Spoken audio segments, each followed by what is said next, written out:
to the Make a Mental Note podcast, where mental health professionals share information and perspectives that illuminate, educate, and is worthy of a mental note.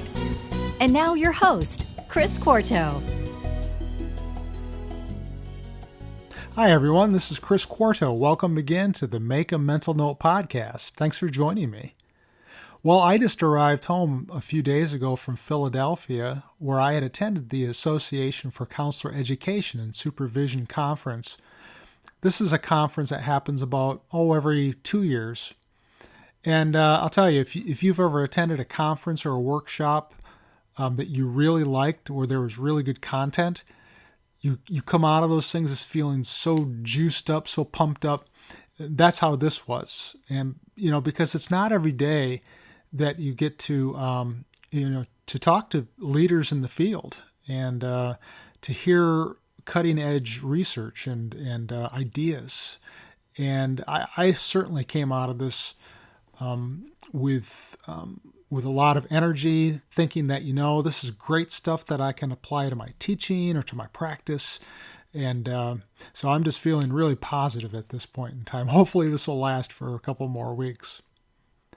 Well, my mental health tip for today has to do with helping others. As you go throughout life, there are times that you feel stressed out. Things aren't really going the way that you want them to. You might feel discouraged. And you do a lot of focusing on yourself and your woes. And these are times that it helps to change that focus from an inward focus to an outward focus, at least temporarily. And helping others is a good way to do that. There may be people in your community or your school, your workplace, even at home, who could really use a helping hand. And, I found that when I've helped others in the past, especially when they're least expecting it, it's just amazing to see the looks on their faces, the responses, and the gratitude, the true gratitude of having helped them. And I'll tell you, there's nothing like that feeling and kind of the way I'm feeling right now after having attended this conference. And so my challenge for you over the next week or two is to think about somebody that you might be able to help when they're least expecting it and do that and watch their reactions and notice how it makes you feel. And even if just temporarily it makes you feel better, that's the kind of stuff that enhances mental health. So that's my tip for today. All right, my guest this week is Stephen Davidson. He's a clinical social worker who specializes in human sexuality as it applies to counseling. And so let's go ahead and listen to the interview. Welcome again, everyone, to the Make a Mental Note podcast. I'm Chris Quarto. I just wanted to take this opportunity to thank you for listening to this podcast. I know that some of you have listened to these since episode 1, and I think you'd agree that my guests have provided some really good information, and hopefully you've learned a lot by tuning into those conversations. And the fact that you've listened all those times, it really means a lot to me, so thanks. Well, today, Stephen Davidson joins me on the podcast. Stephen is a licensed clinical social worker and certified sex therapist in Madison, Tennessee. And welcome, Stephen. Hey, good morning, Chris. Thank you. Yeah. Well, if you wouldn't mind, tell the mental note takers about yourself and the types of services that you offer. Well, as you said, I'm a licensed clinical social worker and certified sex therapist. I have a private practice in the Madison community, which is a suburb of Nashville. Uh-huh. And I have a master's degree in social work and a PhD in clinical sexology, which is not a very common degree. Yeah. Yeah. So, and I've been working in behavioral health for over 30 years. Okay. I imagine that somebody who's listening to this, they hear that title, certified sex therapist, and you mentioned sexology, and what's that all about? I mean, tell the audience a little bit more about what that entails and how you got involved in that. Well, sexology is a science in itself, and people often don't think about sexology as being separate from medicine or from psychology, because people will seek out a variety of different professionals if they're having problems in their relationships or in their marriage. Mm-hmm. But there's a lot of research that happens all the time, and even very old research that's still reliable today on human sexuality, sexual behavior, sexual relationships. And so sexology is a unique science that studies that specifically. So what motivated you to head in that direction? I know I want to hear a little bit about other things that you do as well, because you said that you had a private practice. I don't think it's focused specifically on this. This is one of the things that you do, but I'm kind of interested in what motivated you to add this or incorporate this into your practice. When I started practicing after I got out of school and was licensed, I had people coming to me with sexual problems that I didn't feel qualified to handle, because in school we didn't get much training in human sexuality. I didn't have any courses that were required in human sexuality to prepare me to be a therapist. And so, being licensed, I'm licensed to diagnose and treat sexual disorders, but I haven't had any formal training in how to do that. And as you may know, that's true for most people in the field of mental health, and, Sure. and even in medical health as well. Mm-hmm. So I met a lady here in Nashville in the late 80s by the name of Ginger Manley. And Ginger was a sex therapist. She was the only sex therapist I had met. We talked a lot about her practice. I went to some of her workshops, and I was fascinated by the work that she did. And I would consult her sometimes on some of the cases that I was working on. But it was Ginger that mentored me toward getting more training in the field of sex therapy and how to pursue certification in that. Okay. All right. Yeah, I think you're right about how a lot of us. I know I'm just looking at my own background, my education, and I didn't get any training in that area, and I think that's probably the case for most mental health professionals, where that's more of a, I guess you would consider it more of a specialization than something just that you would get in your normal training as a therapist. So sounds like you decided that this was a good opportunity for you. You had clients that were coming to see you, weren't quite sure what to do, so you did the responsible thing, and what most people would do is to seek training and get training in that area. Right. Yeah. Yeah, and this was a time, back then, this was before we had access to the internet, and you can find a lot of resources and information on the internet now, but we didn't have access to that then. So some of my training, I had to go to other states or to conferences that were out of the state of Tennessee in order to get that training and certification. Sure. So in addition to the sex therapy services, what other types of services do you offer? My practice is really a general practice. I see people for all kinds of things like depression or anxiety, just general stress in their life. I work with a lot of couples dealing with relationship problems of various kinds. And my practice really is a general practice, but about 70% of it is around issues related to sexuality or relationships. Okay. So if people really are struggling in that area, then you're the person really to consult. They know that this is the guy who's got the training, he's got the experience, this is the guy to go to.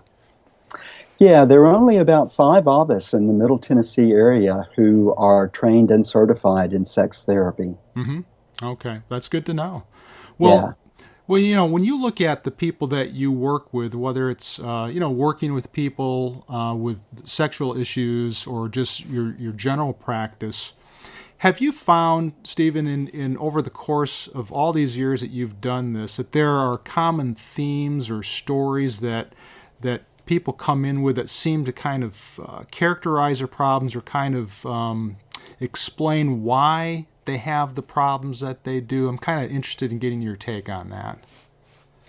Well, when it comes to sexuality, I have a lot of people who come in and they are concerned that there's something about their sexual thoughts or their sexual behavior that's not normal. And that's generally not the case. And so I try to provide some just really basic education about human sexuality and how our bodies work, how our minds work as we have sexual thoughts, to help people understand that many of their thoughts or their interests, their desires are really normal desires. Mm-hmm. We don't know that because people don't talk very openly about sexuality with their friends or their family. And unfortunately, in our public school system, we don't get a very good comprehensive education around sexuality either. Mm-hmm. So lots of people who are coming in with issues around sexuality are just looking for some validation that they're not odd, they're not unusual, they're not damaged. And when I work with couples, I try to help them have sexual relationships or intimate relationships that meet their needs within their relationship. I see. Because pop culture gives us messages about sexuality that are often myth or not realistic, and sometimes people hold themselves up to unrealistic ideals or expectations that just don't play out well in a real live relationship. Yeah, you see a lot of these reality shows or advertisements or whatever that portray people in certain ways, and a person could be looking at that thinking to themselves, well, is that what I should be doing, or should I be this way? And I think there's a lot of misinformation out there, isn't there?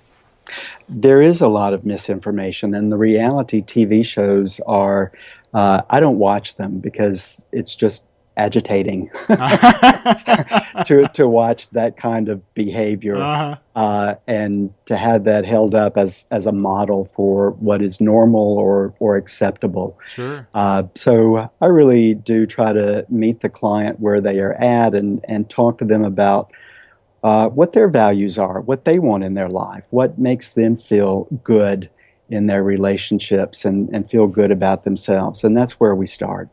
I'm kind of curious about, the couples or people who come in with sexual related issues. And I've always been curious about if they've had experiences in their backgrounds that have created issues or problems for them later on in life. Because I'm sure you've run across some clients who have been victims of sexual abuse or things of that nature. How often do you come across that, Stephen, in your clients who've had those types of experiences, who are having sexual issues as adults? Well, I run across it quite often, and sex abuse, when we think about sex abuse, we think about things like penetration or someone being fondled or touched inappropriately. But we can be abused as children and even adults just with messages, with words, with things people say to us or communicate to us about our bodies or who we are as sexual beings. And so I explore that with my clients, talking about their family they grew up in, the culture they grew up in, what they learned about what it means to be a sexual being, to be a spouse, a partner, and how those messages have influenced the problems that they're dealing with currently. Yeah, and I'm sure that some of those messages that they've received have been negative, unrealistic, even hostile. I assume some of those have, and I imagine that that there's a lot of raw emotional I'm not sure the word I'm looking for, but feelings that go along with that have really created some problems for these people that takes time to work through. Right. And most of us arrive in adulthood with some shame about who we are as sexual beings because it is such a taboo to talk about that openly or in a way that is factual. People joke about it, they laugh about it. When it's portrayed in pop culture, it's portrayed in ways that, as I've already said, are not very realistic. And so people have shame about who they are. And I've actually had clients apologize to me for telling me about aspects of their life. They're afraid that I'm going to be offended by it or that I'm going to be repulsed by them. And that's just an example of how much shame they have about some things in life that are really very normal and not unusual. Right. And I think that for some people that it makes it very difficult to even make that phone call to set up an appointment with you because of the shame. Because how could I ever talk to somebody about this? What are they going to think about me if I have to share this information, and are they going to judge me? What are they going to think about me? I would think that a lot of people have those types of thoughts before they pick up the phone to make an appointment with you. Yeah, and I've had some clients who have interviewed me on the phone pretty thoroughly, or who have emailed me first to get my opinions on some things that they're dealing with before they make that appointment. Sure. I've had people that I've talked with on the phone a few times as they're just trying to get up the nerve to talk to someone about what they're dealing with, and they want to be sure that I'm a safe person or that the information is going to be confidential. Yes. Yeah, and I think that's critical, that they have that understanding and that they feel safe and secure, and that they don't feel like they're going to be judged. Well, I was kind of interested also. You were talking about some of these cultural elements, and I was wondering also about religion and how religion figures into some of these conversations that you have with clients. I grew up Catholic myself, and so there were very strict morals and guidelines around the whole issue of sexuality. And I wonder how often you run into that, Stephen, with people of different faiths, different religions, and how religion figures into some of the sexual issues that they have. Well, I do practice right here in the Bible Belt in the South. Yes. So most of my clients are from this region of the country and have some conservative views about sexuality, or they at least grew up with very conservative views about sexuality. And I grew up in this region as well. So I know that conservative stance personally, because I have also lived it. I help people explore what they learned, the values that they have, and help them determine if that's really their values or if was their parents' values, or it's someone else's values, or maybe even it's someone else's shame that they're carrying. Maybe your dad projected his shame onto you. And so people, in the course of therapy will begin to re-examine their belief system. Maybe not necessarily their faith. They don't change their religion, but they open their mind to some different ways of thinking about sexuality. And I see people of different faiths. I like working with a diverse population of people. I have clients who are mostly Christian, but also Muslim and atheist, or who identify as pagan, Wiccan. So I'm comfortable working with any of those individuals because, again, I'm looking at the science of sexuality, and the science is consistent regardless what the religion is. Right. exactly. And the religion is just a cultural overlay on top of just who we are as biological creatures. Hmm. Well, in all this work you've done, I imagine that you've had lots of successes over the course of these years. And tell me, or tell the mental note takers a little bit. What's your recipe for success? I mean, what is it that you think that you do that really helps bring about positive change in your clients? I provide them with a lot of education, and I give them access to resources and encourage them to do some research on their own. Mm-hmm. I also tell them that it's absolutely fine to get a second opinion. You know, if I'm saying some things to you that's kind of difficult for you to believe, or it's difficult for you to integrate into your life, then, you know, here are some other people that have training in this, and you can certainly consult them as well. Mm-hmm. How would you know if a client is having difficulty accepting your views of the way that will help them, or the direction that you're kind of heading with them in therapy? How would you know that they're having trouble accepting that, or maybe that I'm not sure if I want to go in the direction that he's talking about? How do you pick up on that, and how do you deal with those types of issues? As therapists, we're trained to listen and to pay attention to facial expressions and body language. And so sometimes I can tell just by the person's reaction Mm-hmm. to what I'm saying if they don't like it, don't agree with it, or having difficulty accepting it. But I check in with patients often and ask, give me feedback about your relationship with me. Give me some feedback about what I'm saying. Does it make sense to you? Mm-hmm. Do you feel like you can use it? And, you know, if I've been working with a patient for a while and I've given them some suggestions, and 10 sessions later they're still not doing those things, then, that's a message to me too, that maybe I'm not moving in the right direction, or maybe this client really isn't ready to make those changes.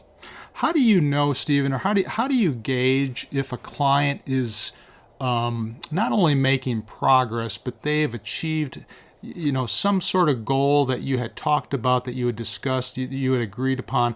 How do you know that they've actually gotten to that point? Are there things that they tell you? Are there other indicators that you use to kind of gauge that sort of success?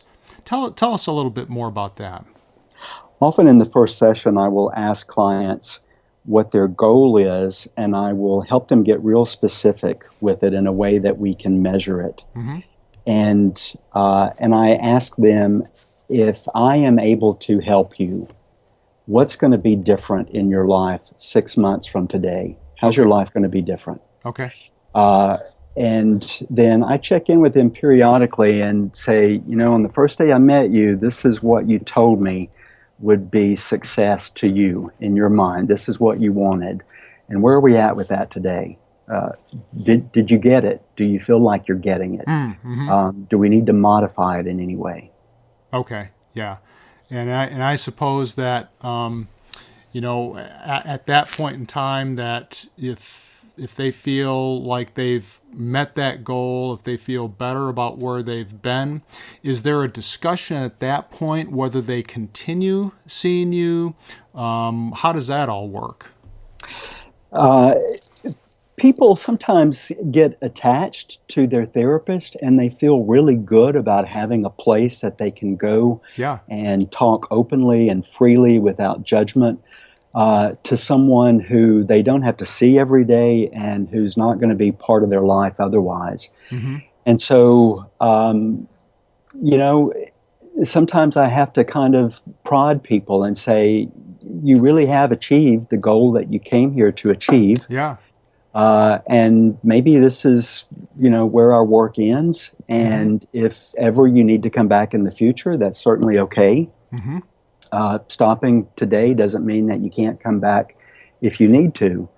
And most people, I will kind of taper them off. I see most clients every 2 weeks. All right. And then we'll kind of gradually taper off to 3 weeks or a month. And after they've done well for a couple of months, seeing them once a month, it really is probably time to go ahead and terminate. Okay, and that's one of the things I was wondering about, because I think a lot of people who are listening to this are wondering, especially people who have never been involved in counseling, well, how long is this going to take anyway? And it sounds like for you, you're seeing them a couple of times a month for a few months, and then if at that point you check in with them, you ask them how they've been doing in relation to that goal that you had initially talked about with them.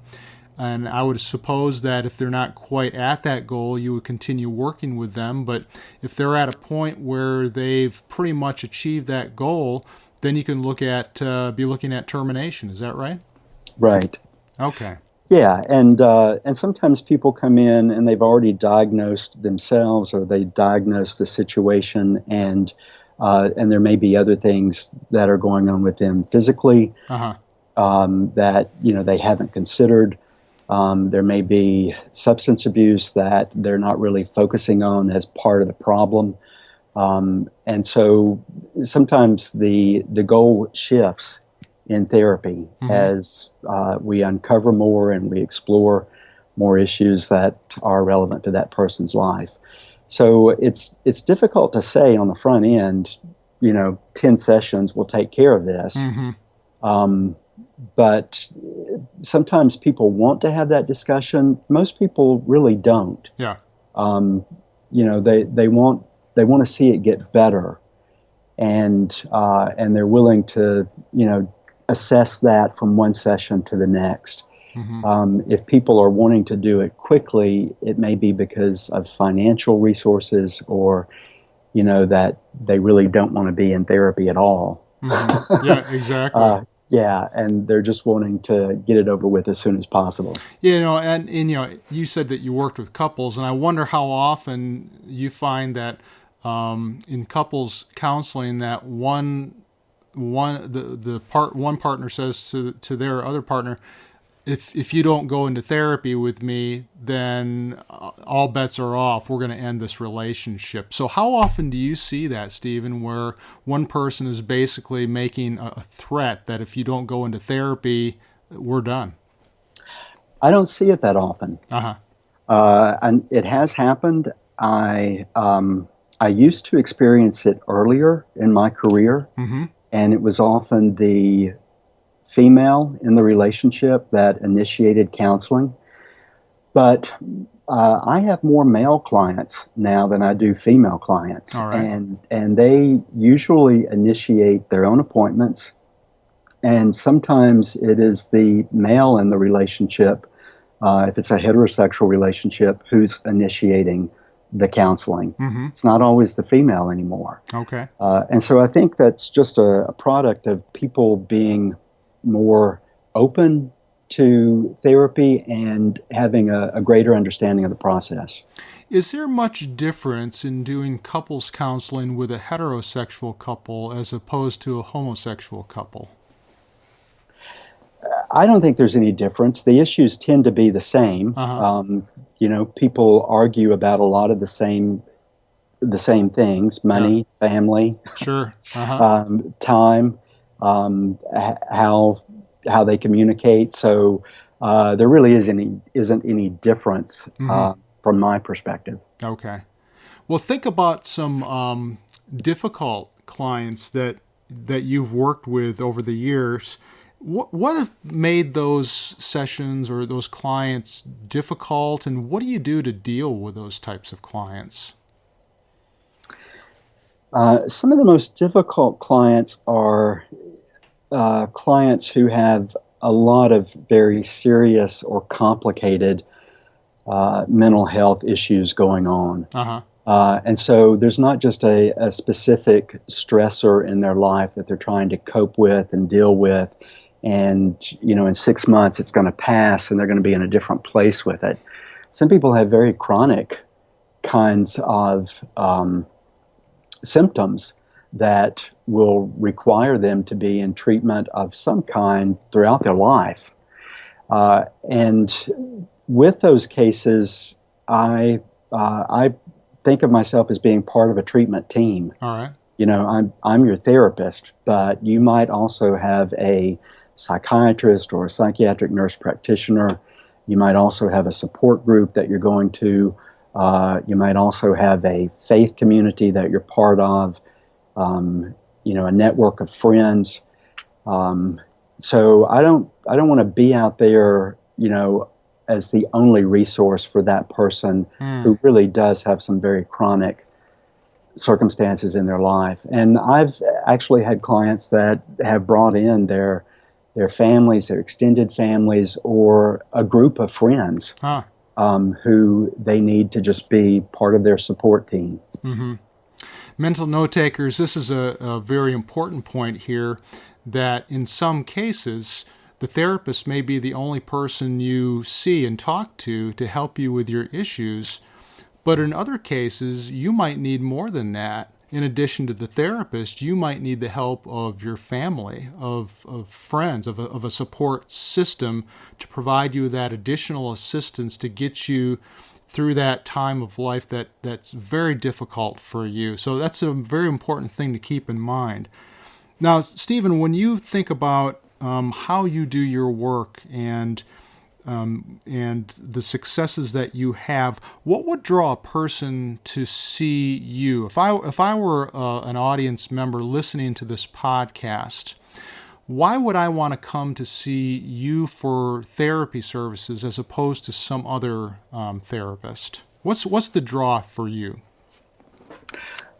I think it might be a few things. One, like I said, I've been doing this for around 30 years. Uh-huh. And I've had some really diverse training and experience. I've worked in inpatient settings with people who are severely and persistently mentally ill. And I've worked in outpatient settings, you know, with individuals, couples, families who are generally very functional in life, but they're just trying to deal with a specific stressful part of the journey that they are on. Sure. And I can work with almost anyone. I actually enjoy working with people who are different from me, who come from different cultures or backgrounds. You know, clients, my patients have already received enough judgment and shame in their life, and they don't need any more of that from a therapist. Mm-hmm. And so I've been someone who has been comfortable working with a lot of different kinds of people and populations that some of my colleagues tell me that they're just not comfortable working with. I'd like to point out to the Make a Mental Note audience that there are several things here that would be attractive. I think the main thing, Steve, is what you said, is really that experience. And there's nothing like experience. That you've seen so many people, you've worked with people in a lot of different settings, and there's nothing like having that experience. And also, for the audience, I think that looking at the non-judgmental aspect of services that Stephen offers, in addition to the fact that if you're different, or if you consider yourself different in some sort of way, that these are the types of patients that Stephen seeks out and appreciates and likes to work with. So that's really good to hear. Well, Stephen, in your just to kind of look at the end part of this podcast, I wonder, we always try to help our audience members with tips or advice or words of wisdom based on all of your years of experience, things that you think could help them out just in their everyday lives. Do you have any tips or words of wisdom for the audience?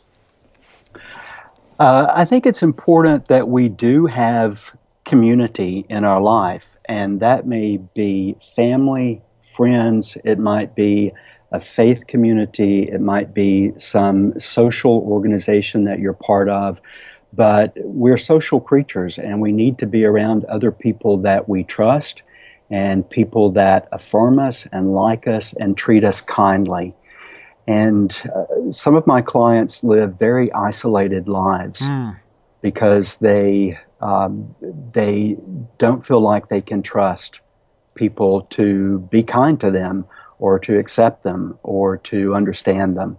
And I try to help people who are isolated like that find their community because it doesn't need to be just a therapist that they can talk to. They need to have real relationships with other people in their life that they can interact with socially or turn to if they are in a crisis. Yeah, that makes a lot of sense, and that's consistent with what you were talking about before, looking at basically that social support system, that it's very hard in some cases to get by on your own, but looking beyond yourself and being open to support from family, from friends, that's very important for mental wellness.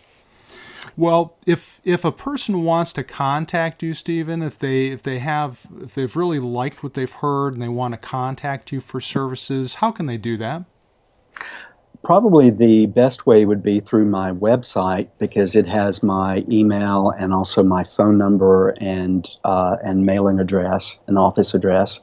And that website is NashvillePsychotherapy.com. Well, that's pretty easy right there. And we will include that in the show notes.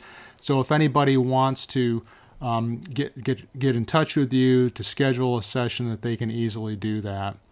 Well, Stephen, thank you so much for spending time with us today. I think this was a very informative podcast. I think that the audience has learned a lot about your brand of therapy, and especially the whole science of sexology. I think was extremely interesting, and I think there's a lot that they can get from that. And I really appreciate you being on the podcast today. Well, thank you for the opportunity. It's been my pleasure, Chris. Okay, well, have a good day. All right, you too. All right, really good information there provided by Stephen. The whole notion of human sexuality and how he applies this to his work with couples. You know, for me, the takeaway from this is that, when Stephen was talking about how it's not uncommon for people to have sexual thoughts or to engage in sexual behaviors that they judge to be odd or even abnormal. But like he said, it's generally not the case, that they simply have normal desires. And so for me, it kind of brings it around to the whole notion of education, that learning about human sexuality is key to placing things in proper perspective, especially in this area. So I was really glad to hear Stephen, emphasize the importance of education and his work that he does with couples and trying to provide them with resources, to help them in this regard. Well, if you would like the show notes of this episode, please visit my website, chrisquarto.com. And I look forward to continue bringing you great episodes in the future. Thanks a lot.